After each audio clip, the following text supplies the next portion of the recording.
വീണ്ടും ഈ 40-ാം വെള്ളിയിൽ നാം കർത്താവിൻ്റെ കൂടെ അവിടുത്തെ കുരിശിൻ്റെ വഴിയിലൂടെ സഞ്ചരിക്കുക. ഇവിടെ സൂചിപ്പിക്കപ്പെട്ടതുപോലെ 40-ാം വെള്ളി എന്നത് നമ്മുടെ കർത്താവിൻ്റെ പീഡാനുഭവ വാരത്തെ ഏറ്റവും ആഴത്തിൽ ആത്മാർത്ഥമായി നാം ധ്യാനിക്കുന്ന വിശുദ്ധവാരത്തിൻ്റെ കവാടമാണ് ഈ 40-ാം വെള്ളി. പ്രിയപ്പെട്ടവരെ, നാം നടക്കുന്ന വഴികളൊക്കെയും കുരിശിൻ്റെ വഴികളാണ് എന്ന പരമമായ സത്യത്തെ ഓർമ്മപ്പെടുത്തുന്നതാണ് കർത്താവിൻ്റെ ശ്ലീവാപാത എന്ന ഈ പാതയിലൂടെ സഞ്ചരിക്കുമ്പോഴൊക്കെയും എനിക്ക് തോന്നാറുണ്ട്. അമേരിക്കക്കാരിയായ വലിയൊരു ദൈവശാസ്ത്രജ്ഞ അഡലെ റെയ്നാർഡ്സിൻ്റെ പ്രസിദ്ധമായ ഒരു പുസ്തകമുണ്ട്. അത് യോഹന്നാൻ്റെ സുവിശേഷത്തിനുള്ള വ്യാഖ്യാനമാണ്. ബിഫ്രണ്ടിങ് ദ ബിലവഡ് ഡിസൈപ്പിൾ എന്നാണ് അതിൻ്റെ പേര്. ഈ പുസ്തകത്തിൽ ഈ സഹോദരി പങ്കുവയ്ക്കുന്ന ഒരാശയമുണ്ട്. ഈ ഭൂമിയിലുള്ള എല്ലാ പ്രതിസന്ധികളും എല്ലാ വിഷമങ്ങളും ദുഃഖങ്ങളും ആത്യന്തികമായി സ്വർഗത്തിൽ നടക്കുന്ന ഒരു സംഘർഷത്തിൻ്റെ പ്രതിഫലനമാണ് എന്നാണ് അവർ പറയുന്നത്. ആദ്യം മുതലേ ദൈവവുമായി കലഹിക്കാൻ പിശാച് അവൻ്റെ ഉത്ഭവം മുതലേ ദൈവവുമായി കലഹിക്കുന്നവനാണ്. അതുകൊണ്ടാണ് അവനെ കലഹപ്രിയൻ എന്ന് വിളിക്കുന്നത് എന്നും നമുക്കറിയാം. പ്രിയമുള്ളവരെ, പിശാചും ദൈവവും തമ്മിലുള്ള ഈ സംഘർഷത്തിൻ്റെ വ്യത്യസ്ത രൂപങ്ങളും ഭാവങ്ങളുമാണ് ഈ ഭൂമിയിൽ നാം അനുഭവിക്കുന്ന പ്രതിസന്ധികളും വേദനകളും എന്ന് അവർ പറഞ്ഞു വെച്ചത് ഞാൻ വളരെ ആഴത്തിൽ ധ്യാന വിഷയമാക്കാൻ ആഗ്രഹിക്കുന്ന ഒരു ചിന്തയാണ്. പ്രിയമുള്ളവരെ, നമ്മുടെ ജീവിതത്തിൽ ഒന്നുകിൽ നമുക്ക് ദൈവത്തിൻ്റെ പക്ഷത്ത് നിൽക്കാം, അതല്ല എങ്കിൽ കർത്താവിൻ്റെ പക്ഷത്ത് നിൽക്കാം. ഈ ശ്ലീവാപാതയിൽ ദൈവപക്ഷത്ത് ആര് നിൽക്കുന്നു? കർത്താവിൻ്റെ പക്ഷത്ത് നിൽക്കുന്നതിന് വിരുദ്ധമായി സാത്താൻ്റെ പക്ഷത്ത് ആര് നിൽക്കുന്നു എന്നുള്ളതാണ് നമ്മൾ ധ്യാനിച്ചത്. പ്രിയപ്പെട്ടവരെ, പലപ്പോഴും മനുഷ്യനറിയാതെ അബദ്ധത്തിൽ തങ്ങൾ ചെയ്യുന്നത് ശരിയാണ് എന്ന് തെറ്റിദ്ധരിച്ചുകൊണ്ട് ഈ സാഹചര്യത്തിൽ ചെയ്യാവുന്ന ഏറ്റവും വലിയ ശരി ഇതാണ് എന്ന് വിചാരിച്ചുകൊണ്ട് സാത്താന്റെ പക്ഷത്ത് നിന്നു പോകുന്നുണ്ട്. അവർ വിചാരിക്കുന്നത് അവർ പറയുന്നതെല്ലാം ശരിയാണ്, അവർ കാണിക്കുന്നതെല്ലാം ശരിയായ കാര്യങ്ങളാണ്, അവർ എടുക്കുന്ന നിലപാടുകളാണ് ശരി എന്ന് വിചാരിക്കുന്നവരുണ്ട്. പക്ഷേ ഈ ശ്ലീവാപാത നമ്മളെ പഠിപ്പിക്കുന്നുണ്ട്, കർത്താവിനെ മറന്ന് അവന് വിരുദ്ധമായെടുക്കുന്ന, അവന്റെ സഭയ്ക്ക് വിരുദ്ധമായെടുക്കുന്ന, അവിടുന്ന് സ്ഥാപിച്ച രക്ഷയുടെ മാർഗങ്ങൾക്ക് വിരുദ്ധമായെടുക്കുന്ന സകല മാർഗങ്ങളും സകല നിലപാടുകളും പ്രിയപ്പെട്ടവരെ പൈശാചികതയുടെ നിലപാടുകളാണ്, സാത്താന്റെ നിലപാടുകളാണ് എന്നുള്ള സത്യം മനസ്സിലാക്കുക. പീലാത്തോസ് വിചാരിച്ചു താൻ ചെയ്യുന്നത് ശരിയാണ് എന്ന്. കാരണം താൻ ഭരമേൽപ്പിക്കപ്പെട്ടിരിക്കുന്ന റോമാ സാമ്രാജ്യത്തിന്റെ ഗവർണർ സ്ഥാനം, റോമിന്റെ ക്രമസമാധാനം പാലിക്കുന്നതിന് വേണ്ടി ആരെയെങ്കിലുമൊക്കെ കൊല്ലേണ്ടി വന്നാൽ കൊല്ലണം, അവൻ നീതിമാനാണോ അല്ലയോ എന്ന് ചിന്തിക്കേണ്ട കാര്യമില്ല. തൻ്റെ ഭാര്യ പോലും രഹസ്യത്തിൽ ആളെ അയച്ച് സിംഹാസനത്തിലിരുന്നപ്പോൾ അവനോട് പറഞ്ഞതാ, പീലാത്തോസേ, ആ മനുഷ്യൻ നീതിമാനാണ്, എനിക്ക് രാത്രിയിൽ ദൈവദർശനമുണ്ടായി, ആ മനുഷ്യനെതിരായി നീ വിധി പറയരുത്. സ്വന്തം ജീവിത പങ്കാളിയുടെ നിർദ്ദേശങ്ങൾ പോലും മറന്ന്, തൻ്റെ മനസാക്ഷിയുടെ സ്വരം മറന്ന് ഒരു വ്യക്തി തൻ്റെ അധികാരം സംരക്ഷിക്കാൻ വേണ്ടി തനിക്ക് ശരിയെന്ന് തോന്നിയതിൻ്റെ പിന്നാലെ നിലപാട് സ്വീകരിച്ചപ്പോൾ ഈ ലോകം കണ്ടതിലെ ഏറ്റവും കോമാളിയായ വിധിയാളനായി പീലാത്തോസ് മാറി. ഞാൻ ഈ മനുഷ്യനിൽ തെറ്റൊന്നും കാണുന്നില്ല, അതുകൊണ്ട് ഞാൻ അയാളെ കുരിശിൽ തറച്ചു കൊല്ലാൻ വിധിക്കുകയാണ് എന്ന് പറയേണ്ടി വരുന്ന ഒരു മനുഷ്യന്റെ ഗതികേടിനെ കുറിച്ച് കർത്താവ് എത്രയോ ശാന്തമായാണ് പ്രതികരിച്ചത്. പീലാത്തോസെ, ഉന്നതത്തിൽ നിന്ന് നൽകപ്പെട്ടിരുന്നില്ല എങ്കിൽ നിനക്ക് എൻ്റെ മേൽ ഒരധികാരവും ഉണ്ടാകുമായിരുന്നില്ല എന്നുള്ള സത്യം ഈശോ അവനെ പറഞ്ഞ് പഠിപ്പിക്കുക. പ്രിയപ്പെട്ടവരെ, നമ്മളെയും ഇങ്ങനെ അകാരണമായി ഒരുപാട് മനുഷ്യര് വിധിക്കാറുണ്ട്, അധിക്ഷേപിക്കാറുണ്ട്, നമ്മുടെ നാശം കൊതിക്കാറുണ്ട് എന്നുള്ളത് സത്യമാണ്. പക്ഷേ ഓർക്കുക, ഈ നമുക്കെതിരായി വിധി പറയുന്നവരെ അപ്രകാരം വിധി പറയാൻ ദൈവം നിയോഗിച്ചതാണ് എന്നാണ് ഈശോ പറഞ്ഞു തന്നത്. ഉന്നതത്തിൽ നിന്ന് നൽകപ്പെട്ടില്ലായിരുന്നെങ്കിൽ പീലാത്തോസെ, നിനക്ക് എൻ്റെ മേൽ ഒരധികാരവും ഉണ്ടാകുമായിരുന്നില്ല എന്ന സത്യം. പ്രിയപ്പെട്ടവരെ, ഈശോ പറഞ്ഞു തരുന്നത് ആ ഒരു വലിയ സത്യമാണ്. നമുക്കെതിരായ ആളുകൾ നിലപാടുകൾ സ്വീകരിക്കുമ്പോൾ അതും ദൈവ പദ്ധതിയുടെ ഭാഗമായിട്ട് മനസ്സിലാക്കാൻ നമുക്ക് കഴിയേണ്ടതുണ്ട്. ഈ കാൽവരി യാത്രയിൽ നാം നടന്നു നീങ്ങുമ്പോൾ പീലാത്തോസിനെ പോലെ, അവന്റെ പടയാളികളെ പോലെ, കയ്യാഫാസിനെ പോലെ, ഹെറോദേസിനെ പോലെ ക്രൂരതയുടെ വക്താക്കളും നരകപിശാചിന്റെ പിണിയാളികളുമായ ഒരുപാട് മനുഷ്യരെ കാണുമ്പോൾ അവരൊന്നും പിശാചുക്കളല്ല. അറിയാതെ നരകപിശാചിന്റെ കെണിയിൽ വീണുപോയവരും അവന്റെ ചെയ്തികൾക്കൊപ്പം സഞ്ചരിക്കുന്നവരുമാണ്. കർത്താവിൻ്റെ തിരുവചനം ഓർക്കാം. ദൈവം അവർക്ക് അപ്രകാരം പ്രവർത്തിക്കാൻ അധികാരം കൊടുത്തത് കൊണ്ടാണ് അവരത് പ്രവർത്തിക്കുന്നത്. അതുകൊണ്ട് ആരോടും പരിഭവം വേണ്ട, പരാതി വേണ്ട എന്ന സത്യം ഓർക്കുക. കുരിശിൻ്റെ വഴിയിൽ നാം കണ്ടെത്തുന്നത് ദൈവപക്ഷത്ത് നിൽക്കുന്ന ഒട്ടനവധി മനുഷ്യരുടെ സുന്ദരമായ ചിന്തകളുണ്ട്. 4-ാം സ്ഥലത്ത് നാം കാണുന്നുണ്ട് അമ്മയായ മറിയം ഈശോയെ കണ്ടുമുട്ടുന്ന രംഗം. സഹിക്കുന്ന സകല മനുഷ്യരോടുമുള്ള സ്വർഗത്തിൻ്റെ ഉത്തരമാണത്.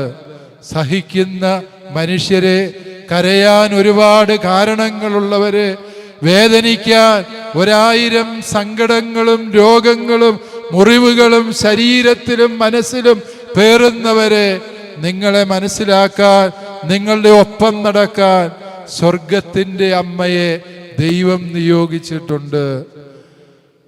പരിശുദ്ധ ദൈവമാതാവേ, ക്രൂശിതനായ കർത്താവിൻ്റെ തിരുമുറിവുകൾ എൻ്റെ ഹൃദയത്തിലും പതിച്ചുറപ്പിക്കണമേ എന്ന പ്രാർത്ഥനയോട് കുരിശിൻ്റെ വഴിയുടെ എല്ലാ സ്ഥലങ്ങളും നാം പിന്നിട്ടതിൻ്റെ കാരണമതാ. സഹിക്കുന്ന സകല മനുഷ്യർക്കുമൊപ്പം അമ്മയായ മറിയത്തിൻ്റെ സാന്നിധ്യമുണ്ട്. ആ അമ്മയുടെ കരുതലുണ്ട്. സഹനത്തിൻ്റെ വഴിയിൽ ദൈവം നമ്മെ ഒരിക്കലും ഏകയായി കൈവിട്ടില്ല എന്നും ഒരമ്മയുടെ ആശ്വാസവും സാന്ത്വനവുമായി സ്വർഗം കൂടെയുണ്ട് എന്ന സത്യം. ആ അമ്മയുടെ സാന്ത്വനത്തിൻ്റെ തുടർച്ച നാം കാണുന്നുണ്ട്. ശെമയോൻ എന്ന മനുഷ്യൻ മിശിഹായുടെ കുരിശു ചുമക്കാൻ സഹായിക്കുന്നു. ചിലപ്പോഴൊക്കെ ഞാൻ വിചാരിക്കാറുണ്ട്, ഈശോ വളരെയേറെ പ്രതീക്ഷ വെച്ച ഒരു ശെമയോൻ ഉണ്ടായിരുന്നു. അത് ശെമയോൻ പത്രോസ്. ഈ ശെമയോൻ പത്രോസ് നല്ല നേരം വന്നപ്പോൾ ഈശോയെ ഇട്ടെറിഞ്ഞോടിപ്പോയി. പകരം അപരിചിതനായവൻ, കൌറീൻകാരനായ മനുഷ്യൻ, അലക്സാണ്ടറിൻ്റെയും റൂഫസിൻ്റെയും പിതാവ് എന്നൊക്കെ പറഞ്ഞ് സുവിശേഷകൻ ഇയാളെ പരിചയപ്പെടുത്താൻ വ്യഗ്രതപ്പെടുന്നുണ്ട്. കാരണം ഈശോയ്ക്കാകട്ടെ ശിഷ്യന്മാർക്കാകട്ടെ അവിടെ നിൽക്കുന്ന ആർക്കും പരിചയമില്ലാത്ത മനുഷ്യനാണ് അയാള്. വയലിൽ നിന്ന് പണി കഴിഞ്ഞ് കയറി വരുന്ന മനുഷ്യനാണ് എന്ന് പറയുമ്പോൾ എത്രയോ സാധാരണക്കാരനായൊരു മനുഷ്യൻ. അവൻ കർത്താവിനെ കണ്ട്, അവൻ്റെ സഹനം കണ്ട്, അവൻ്റെ കുരിശെടുക്കാൻ ഒപ്പം ചേർന്ന് നിൽക്കുന്നു എന്ന് നാം തിരിച്ചറിയുക. പ്രിയപ്പെട്ടവരെ, ഈ സ്ഥലം നമ്മളെ ഓർമ്മിപ്പിക്കുന്നത് ജീവിതത്തിൽ നാം പ്രതീക്ഷ വെച്ചവരൊന്നും ചിലപ്പോൾ നമ്മളെ മനസ്സിലാക്കുകയല്ല, ചിലപ്പോൾ നമ്മളെ സഹായിക്കാനുണ്ടാവില്ല. ഇവര് നമ്മളെ സഹായിക്കുമെന്ന് നമ്മൾ ഒത്തിരിയേറെ പ്രതീക്ഷയോടെ കരുതി വെച്ചവരാകാം.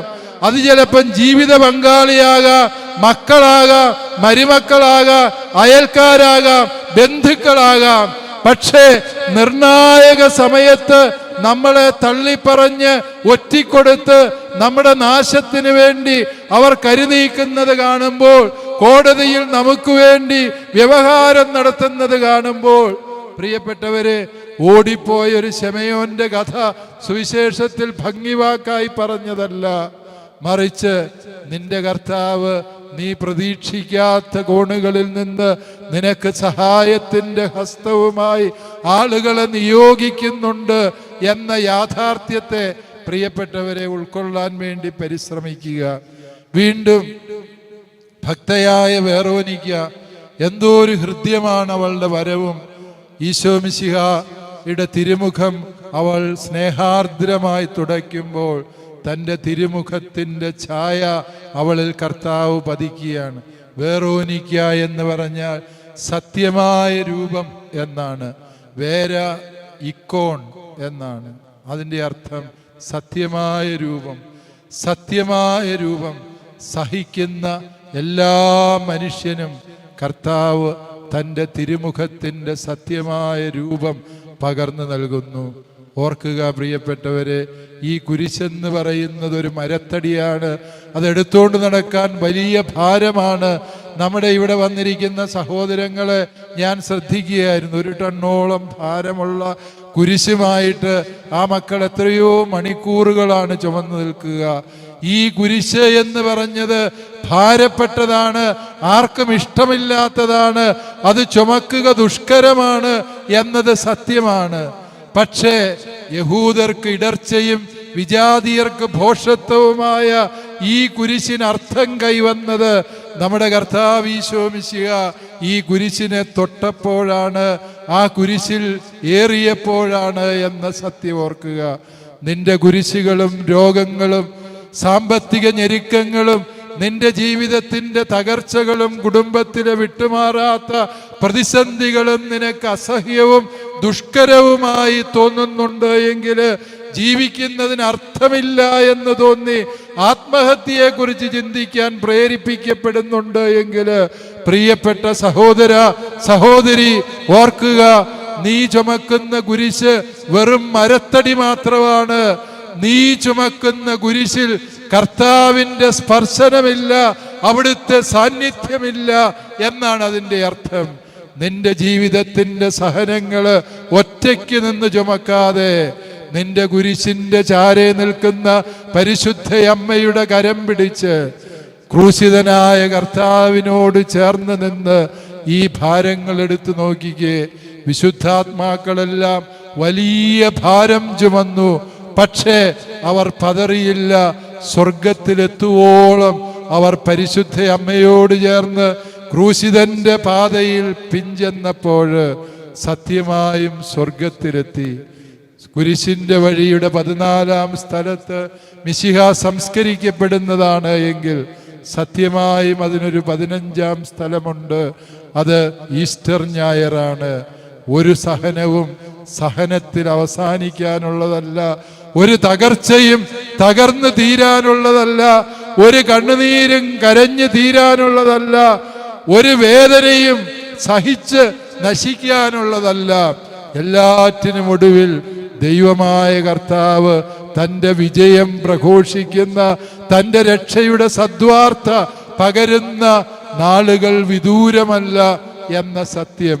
കർത്താവ് കല്ലറയിൽ 40 മണിക്കൂർ കിടന്നു എന്നാണ് സഭാപിതാക്കന്മാർ പഠിപ്പിക്കുക. വെള്ളിയാഴ്ച ഉച്ച കഴിഞ്ഞ് 3 മണി മുതൽ കർത്താവ് കല്ലറയിൽ സംസ്കരിക്കപ്പെട്ടു. അന്നേരം മുതൽ ഉയർപ്പിക്കുന്നത് വരെയും 40 മണിക്കൂർ കർത്താവ് കല്ലറയിൽ കഴിഞ്ഞു എന്നതാണ് സഭാ പാരമ്പര്യം.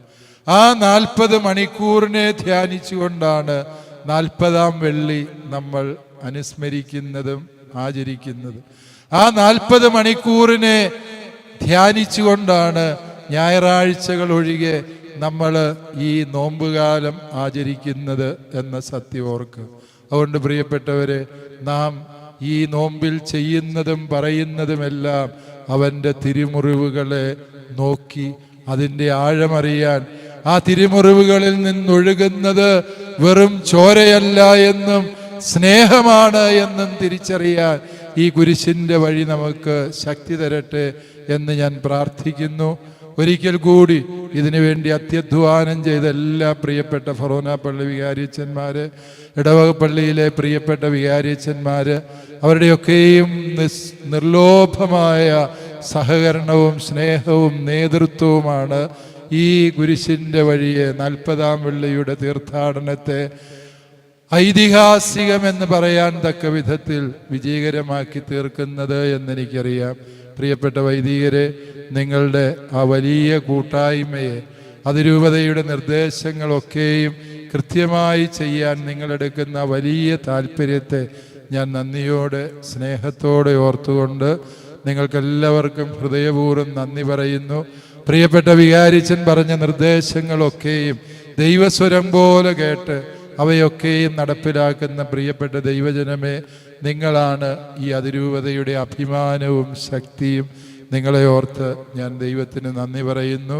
കർത്താവ് നിങ്ങളെല്ലാവരെയും സമൃദ്ധമായി അനുഗ്രഹിക്കട്ടെ എന്ന് പ്രാർത്ഥിക്കുന്നു.